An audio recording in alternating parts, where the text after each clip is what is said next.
नमस्कार दोस्तों, स्वागत है आपका हमारे चैनल कहानियों की दुनिया में। तो हमारी आज की कहानी है सुकरात का जीवन परिचय। तो चलिए शुरू करते हैं। सुकरात विख्यात यूनानी दार्शनिक थे। उनके बारे में कहा जाता है कि वह एक कुरूप व्यक्ति थे और बोलते अधिक थे।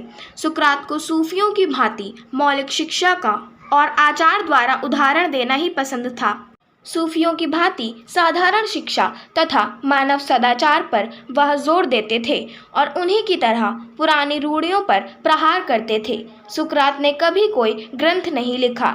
चरणों को बिगाड़ने, देव निंदा और नास्तिक होने का झूठा दोष सुकरात पर लगाया गया और इसके लिए उन्हें जहर देकर मारने का दंड मिला। परिचय। सुकरात का जन्म एथेंस, यूनान के सीमा प्रांत के एक गांव में हुआ। उनके पिता सोफ्रोनिस्कस संगत राज थे और उनकी माता दाई का काम करती थीं। सुकरात ने अपना जीवन एथेंस में व्यतीत किया था। प्रारंभ में तो सुकरात ने अपने पिता के व्यवसाय में हाथ बटाया और उनकी सहायता की। बाद में वह सेना की नौकरी में चले गए। वह पैटिडिया के युद्ध में वीरतापूर्वक लड़े थे। अपनी वार्ताओं के कारण ही सुकरात अपने समय के सबसे अधिक ज्ञानवान व्यक्ति समझे जाते थे। कुछ समय तक सुकरात एथेंस की काउंसिल के सदस्य भी रहे थे। वहां उन्होंने पूरी ईमानदारी और सच्चाई के साथ काम किया। उन्होंने कभी भी गलत का साथ नहीं दिया। विवाह। सुकरात के 2 विवाह हुए थे। उनकी पहली पत्नी का नाम मायरटन था। उससे सुकरात को 2 पुत्र प्राप्त हुए थे, जबकि दूसरी पत्नी का नाम था जैनथाइप। उसने एक पुत्र को जन्म दिया था। व्यक्तित्व। सुकरात देखने में कुरूप थे। उनके विषय में यह भी कहा जाता है कि वह बोलते बहुत थे। कुछ विद्वानों के अनुसार सुकरात को एथेंस में उत्पन्न महानतम व्यक्तियों से भी महान माना जाता है। सुकरात एक उच्च कोटि के मनीषी तो थे ही, वह 100% ईमानदार, सच्चे एवं दृढ़ संकल्प वाले व्यक्ति थे। वह धर्म के संस्थागत रूप को न मानकर धर्म के सैद्धांतिक पक्ष को मानने वाले थे। उनकी मान्यताएं ईसाई धर्म की मान्यताओं के निकट थीं। सुकरात सुबह ही अपने घर से निकलकर लोगों को उपदेश देने के लिए निकल पड़ते थे। वह लोगों को सच्चा तथा सही ज्ञान प्रदान करके उनका सुधार करना चाहते थे।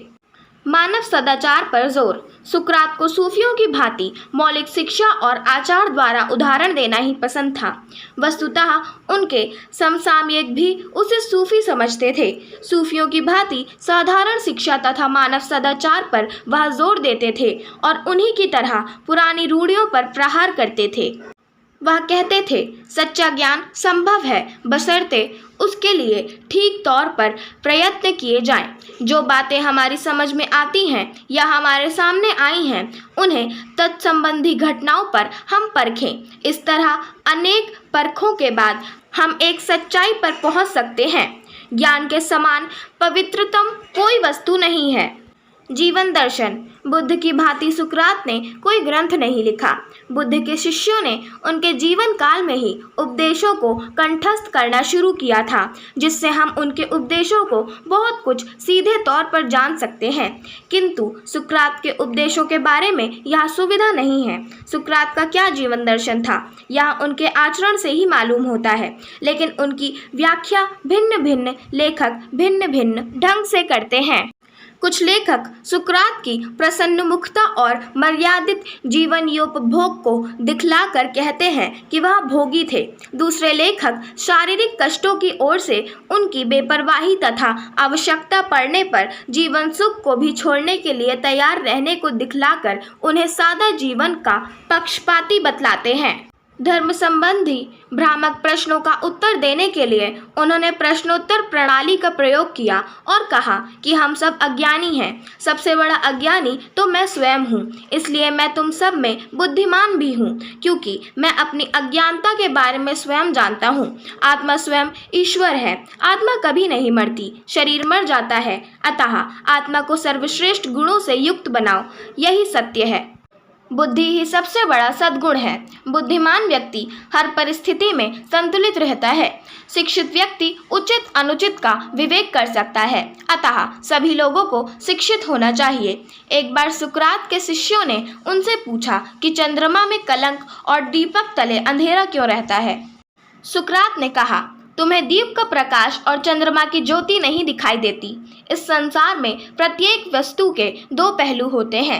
जो अच्छा देखना चाहता है उन्हें सभी कुछ अच्छा ही दिखाई पड़ता है। जो बुरा देखना चाहते हैं उन्हें सभी कुछ बुरा ही नजर आता है। मूर्ख और बुद्धिमान की पहचान बताते हुए उन्होंने अपने शिष्यों से कहा था कि जो अपने अनुभवों से लाभ ना उठाए वही मूर्ख है। जो अपने अनुभवों से सीखता है वही बुद्धिमान कहलाता है। इस तरह अपनी तर्कपूर्ण बातों से उन्होंने आत्मा के स्वरूप, प्रकृति के सत्य, ईश्वर तक पहुंचने के मार्ग, मृत्यु की सत्यता तथा शिक्षा, समाज, धर्म, राजनीति आदि विषयों को लोगों तक सच्चाई से पहुंचाया। सुकरात को हवाई बहस पसंद नहीं थी। वह एथेंस के बहुत ही गरीब घर में पैदा हुए थे। गंभीर विद्वान और ख्याति प्राप्त हो जाने पर भी उन्होंने वैवाहिक जीवन की लालसा नहीं रखी। ज्ञान का संग्रह और प्रसार यही उनके जीवन के मुख्य लक्ष्य थे। उनके अधूरे कार्य को उनके शिष्य अफलातून और अरस्तु ने पूरा किया। उनके दर्शन को दो भागों में बांटा जा सकता है: सुकरात का गुरु शिष्य यथार्थवाद, अरस्तु का प्रयोगवाद। सुकरात पर मुकदमा 399 ईसा पूर्व में सुकरात के दुश्मनों को सुकरात को खत्म करने में सफलता मिल गई। उन्होंने सुकरात पर मुकदमा चलवा दिया था। सुकरात पर मुख्य रूप से 3 आरोप लगाए गए थे। प्रथम आरोप यह था कि वह मान्य देवताओं की उपेक्षा करता है और उनमें विश्वास नहीं करता। दूसरे आरोप में कहा गया कि उनसे राष्ट्रीय देवताओं के स्थान पर कल्पित जीवन देवता को स्थापित किया है। तीसरा आरोप था कि वह नगर के युवा वर्ग को भ्रष्ट बना रहे हैं। जब सुकरात पर मुकदमा चल रहा था तब उसने अपना वकील करने से मना कर दिया और कहा कि एक व्यवसायी वकील पुरुषत्व को व्यक्त नहीं कर सकता है। सुकरात ने अदालत में कहा, मेरे पास जो कुछ था वह मैंने एथेंस वासियों की सेवा में लगा दिया। मेरा उद्देश्य केवल अपने साथी नागरिकों को सुखी बनाना है। यह कार्य मैंने परमात्मा के आदेश अनुसार अपने कर्तव्य के रूप में किया है। परमात्मा के कार्य को आप लोग के कार्य से अधिक महत्व देता हूँ। यदि आप मुझे इस शर्त पर छोड़ दें कि मैं सत्य की खोज छोड़ दूँ तो मैं आपको धन्यवाद कहकर यह कहूँगा कि मैं परमात्मा की आज्ञा का पालन करते हुए अपने वर्तमान कार्य को अंतिम सांस तक नहीं छोड़ सकूँगा। तुम लोग सत्य की खोज तथा अपनी आत्मा को श्रेष्ठतर बनाने की कोशिश करने के बजाय संपत्ति एवं सम्मान की ओर अधिक ध्यान देते हो। क्या तुम लोगों को इस पर लज्जा नहीं आती? सुकरात ने यह भी कहा कि मैं समाज का कल्याण करता हूँ, इसलिए मुझे खेल में विजयी होने वाले खिलाड़ी की तरह सम्मानित किया जाना चाहिए। विष का सेवन। सुकरात का भाषण सुनकर न्यायाधीश नाराज हो गए क्योंकि सुकरात ने न्यायालय के प्रति अवज्ञा दिखाई थी। न्यायाधीशों का अंतिम फैसला था कि सुकरात को मृत्यु दंड दिया जाए और उनको विष का प्याला पीना होगा। मृत्यु दंड की इस घोषणा को शांत भाव से ग्रहण करते हुए कहा, ठीक है, अब विदा का समय आ गया है। मेरे लिए मृत्यु है और आपके लिए जीवन। मैंने जो कुछ भी किया है वह एथेंस के नागरिकों को सुखी बनाने के लिए किया है। आप लोगों के आदेश अनुसार मैं सत्य का साथ नहीं छोड़ सकता। सुकरात को जिस समय मृत्यु दंड सुनाया गया था उस समय एथेंस में धार्मिक उत्सव चल रहे थे, अतः यह सजा उन्हें 1 माह बाद दी जानी थी। इसलिए उन्हें बेड़ियों से जकड़कर कारावास में रखा गया। निर्धारित समय पर जब सुकरात के सामने विष का प्याला रखा गया तो उनकी पत्नी जैंथाइप, उनका छोटा लड़का और क्रीटो भी फूट फूट कर रो रहे थे। विष पान करते हुए सुकरात जरा भी अवसादग्रस्त नहीं थे। वे अपने लिए रोते हुए लोगों को शांत कर रहे थे। विष का प्रभाव धीरे धीरे सुकरात को जीवन शून्य किए जा रहा था। इस तरह 399 में वे इस संसार को अंतिम विदा कह गए। आशा करती हूँ आपको हमारी आज की कहानी पसंद आई होगी। अगर आपको हमारी आज की कहानी पसंद आई हो तो चैनल को सब्सक्राइब करें, वीडियो को लाइक करें और बेल आइकन दबाना ना भूलें। धन्यवाद।